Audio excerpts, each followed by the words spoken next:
Coach Eric Bailey with the Tulsa World. Again, congratulations on this past weekend's win. Wanted to ask you, what's it Thank you. like as what's it like as a head coach when you play a team that isn't familiar with option-based offenses, and how much of an advantage can that be when, especially in a game like this? Yeah. Well, I think it's a big advantage in the course of a season if a team has a week to get ready for you. I think in a bowl game, it's a little bit different, Eric, just because, obviously they've known that they're going to play us here for a little bit of time now. And then, so they got a little more time to prepare for it than the team may during the season, if that makes sense. Now, not to say the team that we play during the season can't work on it in spring football or in a bye week or something like that. But typically, and the reason we do it, obviously, is because it's a little bit of an equalizer for us. But obviously, the more time the team has to get ready for it, the tougher that makes it for us.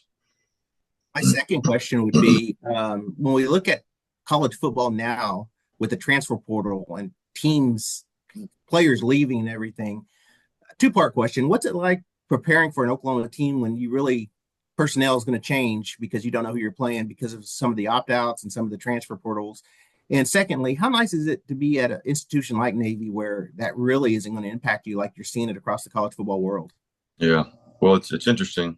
Obviously, getting ready for Oklahoma, we're going through they're too deep and trying to figure out who's going to play and who's not. And so it's a little bit of a challenge in that regard. Of course, they are who they are from a schematic standpoint, but that could certainly change with a different quarterback. So there's a little bit of unknown there. And to answer your second question, one of the reasons why I love it here so much, first of all, the kind of young men we get to coach here is phenomenal. And secondly, we're not dealing with, not that the portal can't affect us. We certainly could have kids jump in the portal. We're not getting that, which is awesome. But it's, I spoke about this after the Army game. And it's challenging to build a culture anywhere, in college football right now. And not to say that you can't do it. People certainly do, but one that's built on a certain level of trust, and love, amongst teammates, much less the coaching staff. Those things don't happen in a semester. It's difficult for those to happen quickly. Those things take time. And, the seniors that played for us on Saturday, man, they've been here for a while. They know each other really, really well. They're best friends. They're brothers. They trust each other. They play for each other. They know each other really, really well. They've been through a lot together. They fought through adversity.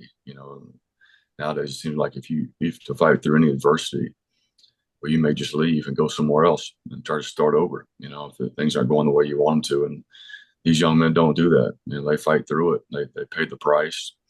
They stay the course. They keep working. They keep getting better, and then they have an opportunity. And there's so much value in that. And unfortunately, a lot of young men aren't getting that in college football right now. Thank you, Coach. I appreciate it. Scott Wyckoff. Coach, before you turn the page to Oklahoma, looking back in the Army-Navy game, what impressed you the most about the total team effort coming out of that game? There's a lot of things, Scott. I think I was so impressed with the way that our kids handled the moment. I think we took some valuable lessons from the Notre Dame game and the Tulane game, and we talked a lot about execution being more important than the emotion, and not letting the emotional piece play with you. I thought our kids did that. I thought they handled it really well. I thought the messaging, the last couple of weeks from our staff was on point. I think you saw that in the way we played. We wanted to go play fast and free. And when we game plan, you keep that in mind. So your kids can go play fast, not to think too much, because you have a tendency, if you're not careful, to try to do too much schematically going into these games. And we intentionally did not do that. And with the way that they handled it, wanted to play without a fear of failure. Wanted to control our emotions during the course of the game, and wanted them to understand that everything wasn't going to go the way we wanted it to, and not to flinch and fight through adversity and respond the right way. And then, I thought going in this game, and I still do. I mean, Army's a really, really good football team. A really physical, well-coached football team, and I thought we physically dominated the game in the way that we blocks, the way we beat blocks, the way we got off blocks, the way we tackled, and thought we flew around. Thought we played really, really hard. Thought we looked like a team that wanted it a little bit more. Thought we really outplayed them in all three phases. And so I'm really, really proud of that because that's a good football team that we played Saturday. What does it mean to the program to have the opportunity now in this bowl game against Oklahoma to join only 5 other teams in Navy history to have double-digit wins in a season? Yeah, I think it's huge, and I think it's the last time this team gets to play together, and they want to go out the right way, and it's a wonderful opportunity playing a team like Oklahoma, such a storied program and a really good football team, and it's our chance for our players to make a little history around here and finish this season off on a really, really high note. And it's our seniors' opportunity to continue to leave a legacy, which they talked about, all off season, and really proud of what they've done. And I think they certainly, regardless of the outcome of this game, they've done that. And so we're really proud of that. But man, it's a great reward to go be able to play in a bowl game. And but it's a game we want to go win, and we're going to prepare to win. And it's a great opportunity for us. Thanks a lot, Coach. Wags. So this is shaping up somewhat like 2019 in that you win the Commander-in-Chief's trophy and you have a chance to get double-digit wins and beat a power conference school. In that year, you beat Kansas State. Can you kind of talk about that? I mean, 2019 will always be looked upon as one of the greatest seasons in Navy history, and you have a chance to do a lot of the similar things. Yeah, it's exciting to be in this position, Wags. It's been a really, really solid season. The games you lost, especially Notre Dame and Tulane, where you feel like you didn't put the best foot forward, kind of leaves you with a sour taste about part of the season. But the way our kids responded after those games, I was really impressed with. And the great thing for us is I thought Saturday was as well as we played all year. We just encapsulate all three phases of the game. I thought we played complementary football. I thought fundamentally we were strong. Our kids played exceptionally hard, played smart. And so I think we're peaking at a really good time right now, going into a bowl game. But yeah, it's a good feeling to be in this spot. Obviously, the CIC is our most important tangible goal, and to accomplish that, I mean, it really makes you proud of your season for sure.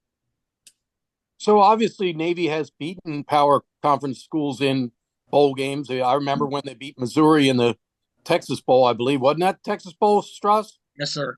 Yes, in Houston. But that was a great victory. And obviously Kansas State in 19.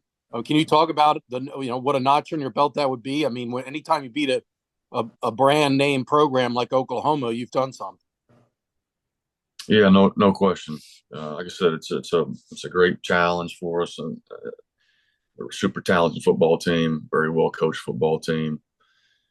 Great opportunity for us. You come to Naval Academy, and these are the kind of games that you dream to play in.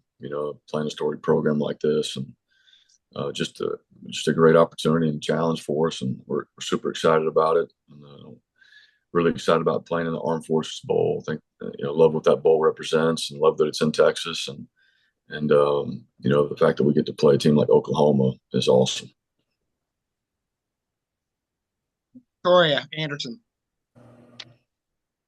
Hi, Coach. I'm Victoria Anderson, a journalism student from the University of Oklahoma. My first question for you is, being an Oklahoma native and then getting to play college football in Texas, this game kind of feels like accumulation of your entire football journey. Have you had time to kind of reflect on what that means? Yeah, I have.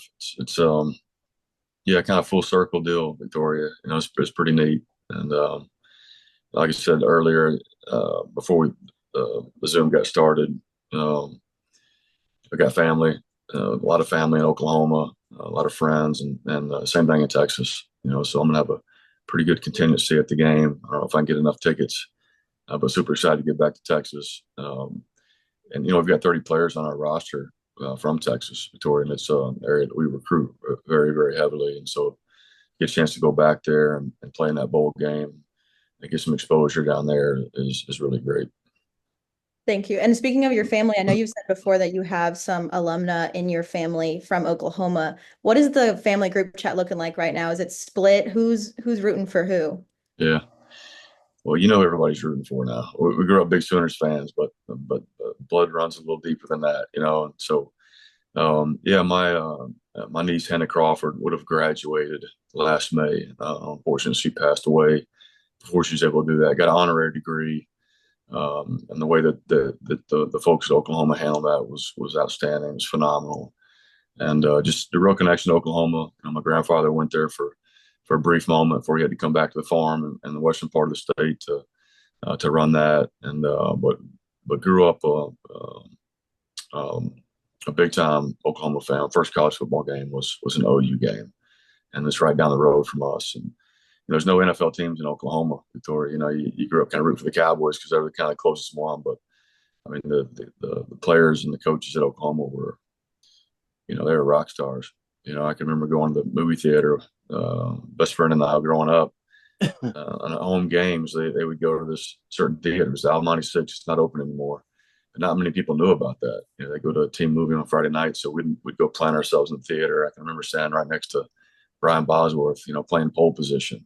He still had the colors in his hair, if you guys remember that.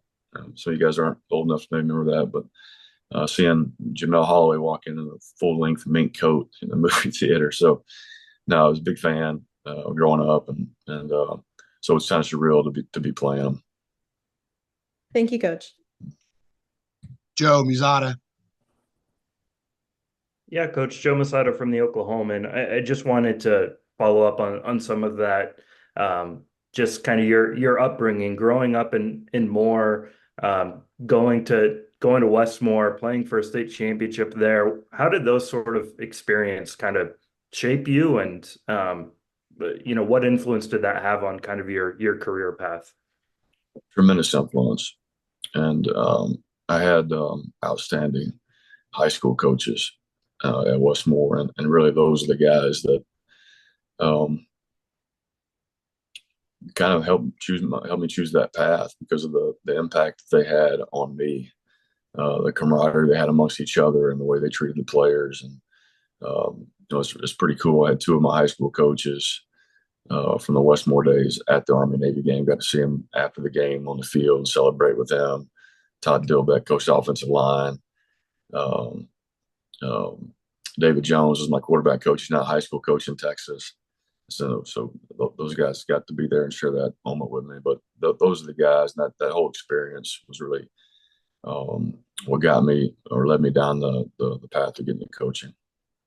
And just to follow up on that, I was been talking to some of your former teammates. Was talking to Jeff Frazier last night about playing with you, and I know you played with Brad Smith, obviously, and now coaching his son. Do you still kind of? I know you guys don't talk all the time, but do you still have those connections with some of those Westmore teammates? Yeah, I sure do.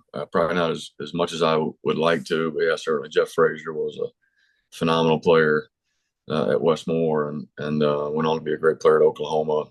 And so him and I usually catch up on the holidays from time to time, or a phone call. And then Brad was at the game, obviously. This past weekend got to see him, and his son is here, which is very exciting. So yeah, I certainly keep in touch with some of those guys, and it's amazing how much I keep in touch with all those coaches. Wayne Estes was the head coach when I was there. Still talk to him. The list goes on and on. Not just the coaches, but the teachers I had there. It wasn't more phenomenal people. Thank you. Thanks, Joe. News 9, OKC. Do you guys have a question? Or are you just on? All right, we'll go to Dan Tortora. Coach, for this season and really overall for the American Athletic Conference, there's the conversation that the competition within the conference doesn't really challenge like the other conferences do. Just what you can say to that effect of the American Athletic, what you see within the AAC, and what a win over Oklahoma being an SEC team can do, even more so for the AAC profile. Yeah, well, I think it's a great league. First of all, Dan, very competitive league, and but yeah, when you get a chance to, some of these non-conference games during the season, you get a chance to play some of these Power Four schools, and then you get in the bowl game and you get a matchup like this. It's an opportunity to represent your conference, and we certainly are proud to do that. And yeah, if you can get a win over a team like Oklahoma, I think it speaks to the strength of your conference and the talented teams that are in that conference. And then as far as looking at this season overall, and like you said, speaking on your history and coming up the way you did as a kid, and did you ever see that you would have this moment that you would be the coach of a military academy and for something that was so far greater than football, and to have the representation in the country that you do have in the spot that you're in? No, absolutely not. Beyond my wildest dreams, Dan. I'm living a dream every day, man. Like, I got to pinch myself some days walking into work here, and I have these overwhelming moments of just gratitude for where I'm at, and very, very fortunate that I get to work here. I get to coach these young men, get to be around this staff on a daily basis. It's one of those jobs where you don't feel like it's work, and so that's never lost on me how fortunate I am to be here. And listen, I've worked really hard throughout my entire career, and I've had a lot of different jobs. I've come up the hard way, but even so, it's still it's just a blessing to be here. There's no doubt about it. Thank you, Coach. I appreciate it. Thanks, Dan. All right, we'll make another trip around. We'll stick with two. Eric Bailey. I just have one, and I want to ask you, and you talk about your days at Westmore. I want to ask you about the 91 state title game. Tough loss. Yeah, you had to go there, Eric. Sorry. I'm sorry. Someone texted me and told me about this, so I wanted to ask you about it. Yeah. Goal line stand. Just what do you remember about that game that year, and does that help make you a better player overall in the future going through that adversity? Sure. I think any adversity that we go through in life makes us better, if we respond to it the right way. But yeah, I remember it like it was yesterday. I can tell you every little detail of having the ball in the last play of the game and not getting the end zone and what that felt like. And something like that stays with you, but I have nothing but great and fond memories of my time there. And I can go back and think about, the 2 field goals we missed in that game, or the wide open pass that, I didn't throw a lot of them perfectly on target, but I did throw one that didn't get caught, and so, but it was a crazy season. We were a relatively new high school at the time. It was the third year that Westmore was in existence. So for us to even be there, it's kind of a fairy tale story. And we went to the playoffs that year with I think a 5-5 or a 6-4 record, and just went on a run, in the playoffs. And so we were kind of playing with house money, and but really thought we outplayed that team in the state championship. Just didn't finish, which would have been great. And I wish we'd have gotten that state championship for our coaching staff more than anything, because they were a phenomenal group of coaches, man. They really were. To get us there in the third year of existence of that program was quite the feat. I just disappointed we couldn't finish it. Well, I'm sorry to bring that up, but That's okay. Thanks for the story. Yeah, hey, have a good Christmas, okay? Thanks, Eric. You too. Scott Wyckoff. You're muted, Scott. It's taking lessons from Wags. Yeah. Put your glasses on there, Scott. You find the button. There we go. Sorry about it. Coach, a defensive coordinator turned head coach like yourself, Brent Venables, what kind of problems does Brent Venables' defense pose? Sorry, I lost you there for a second. You're asking about Brent Venables and the defense? Yeah, they're super talented on defense. First of all, big, physical, athletic, and he's always been a guy that I think thinks outside the box a little bit, what they do defensively, and is very aggressive.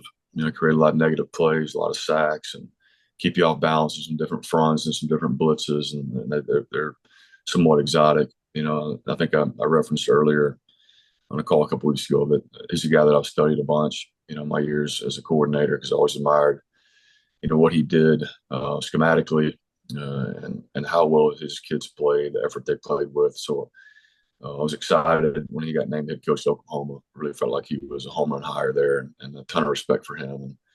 as a coach, and really all I know about him as a person. So he's outstanding, and it's certainly going to be a challenge to move the ball and score points against him. How special is it for a service academy like Navy to be playing in a game that also honors military and the armed forces and what these players of yours are going to be going off and doing? Yeah, it's awesome. We just got done doing that on the biggest stage, and one of the biggest stages in college football. And to me, it's an opportunity to celebrate, our men and women in the armed forces and our veterans, and celebrate our players who are going to serve their country. And so, to have an opportunity to be in an armed forces bowl, and from what I understand about the bowl, they do some pretty neat things for wounded warriors and some other causes. And so to highlight, our armed forces and for us to play in that game is really meaningful. Thanks, Coach. Have a good holiday. You too, Scott. Thanks. So are you all going to use the time you're in Texas to get out, do some recruiting? I think a lot of times in the past when they've gone to this particular bowl, they've invited coaches and players over to practice. Are you going to try to use this as an opportunity to recruit? Well, there's some certain restrictions that we have in regards to that, Wags, but when we get down there, I mean, we're down on the 23rd. We're going to practice that day. It's going to be like a tough Tuesday practice for us, and really, we get a couple opportunities this week before we cut our guys loose. We're not going to practice today. Initially, I was going to, but you coming out of that Army-Navy game, we're pretty banged up. We're going to give them another day to recover. We'll practice here Tuesday, Wednesday, and then we're going to let them go home for a few days. And so when we meet back up in Fort Worth, I mean, we've got our work cut out for us, in our preparation and getting ready for the game. So are you going to have practice each day leading up to the game, 23rd, 24, 25, 26? Yeah, I mean, yeah. So Monday will be like a Tuesday practice for us, and the rest of the week will be structured like it normally is for us. So, we talked about this with the Army game late, and then, you're trying to let the kids get home for a little bit. You are not able to use all the allotted bowl practices, and it's kind of a missed opportunity. Oklahoma's probably been practicing since they played their last regular season game, Yeah. and I bet they spent a lot of that time treating it like a spring practice to give young guys a chance to develop, and you're not kind of getting that opportunity. What can you say about that? It just is what it is? Yeah, basically. I mean, it makes it tough to do that here for sure. You'd like to, if you had a couple of weeks, you certainly would like to invest a lot of that time into your younger players, and we just simply don't have the opportunity to do that, just because of the quick turnaround. How many guys are you going to travel? We'll take the same amount of players that we took to the Army game, so right around 110. Okay. Thanks, Coach. Wish we could take everybody. That's the unfortunate thing about being here. When I was playing, we got to go to a bowl game. Everybody got to go, and it was a reward for your team. And we can't take them all, and I wish we could. But I know these guys that don't get to go.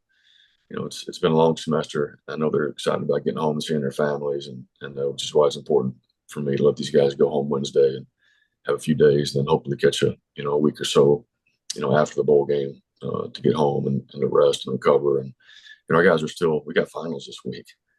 So there's our guys are pretty worn out and exhausted, and got a lot on their plate, and so it's important for them to be able to get away and relax and get rejuvenated and see their families. Thank you. Thanks, Wags. Victoria. My only other question was, is there any Oklahoma game day traditions that you're excited to see again? Like Boomer Sooner or the Roughnecks? And then other than that, is there any Texas things you're excited to be back in the state for? Well, the food in Texas is really good, Victoria. Are you going to say Whataburger, or are you going to say Tex-Mex? Well, both. I'm Okay. gonna do both if I get a chance, for sure. But no, there's so many cool traditions at Oklahoma. I hope I don't hear the cannon being shot off too much. I don't want to see that wagon. Maybe That'd be bad. I That'd be want to see the bad. wagon. I only see the wagon one time. Hopefully it doesn't tip over. But no, it's going to be surreal. Seeing them across the sideline. It really is. I'm excited about it, and can't wait for it. Thank you. Thank you, Joe. Yeah, just one more for me. You talked about how, the only downside about your job is just being far from family. What does kind of your family support back here in Oklahoma mean to you? And it sounds like you guys are all still, pretty close. Yeah, I mean, my parents have been awesome. Just the amount of support they've shown me, throughout the years. Early on in your coaching career, I mean, you're taking GA jobs, you're taking jobs, you're not making any money, just to try to get your way into the profession, and from just moral support, financial support at times that I needed. And I couldn't ask for better support from my parents and my sister and my brother, and brother-in-law, and all those folks back there in Oklahoma. Thanks. All right, we've got about 6 more minutes. Does anyone have any other questions? Anyone else? Wags, not even you? Wags is always good for one more. You always got one more, Wags. Come on, Wags. Well, I'll ask you this. I mean, Kanya Udo jumped into the transfer portal about 15 minutes after the Army-Navy game. You talked about this earlier. I mean, do you have to do some, I don't want to call it damage control, or do you have to try to talk to certain kids who you think might, be wanting more playing time, or, they weren't on the depth chart? I mean, how do you handle this? You try to talk to kids real quickly after the season, try to see where they're at and prevent that from happening? No, I think, I've had an open door policy here. If kids think about leaving, they're disgruntled, they can always come in and talk to me. I feel like our team's in a really, really good place right now. I'm not overly concerned about it. At the end of the day, we want guys that want to be here. It takes a special young man to do what these guys do here. I was a little surprised to see that, to be honest with you, especially right after the game. But no, it's not something I'm overly concerned about right now, Wags. When it's obviously the sophomores that are the ones, because they're the ones that have to make a decision next year whether they're going to sign those 2-for-7 papers. Do you try to give attention to those sophomores and make sure that you feel like you know where they are? Yeah, I mean, I think we got a really good pulse on our players and our team, and if there are concerns, we try to address those as soon as we can. All right, thanks, Coach. Thank you.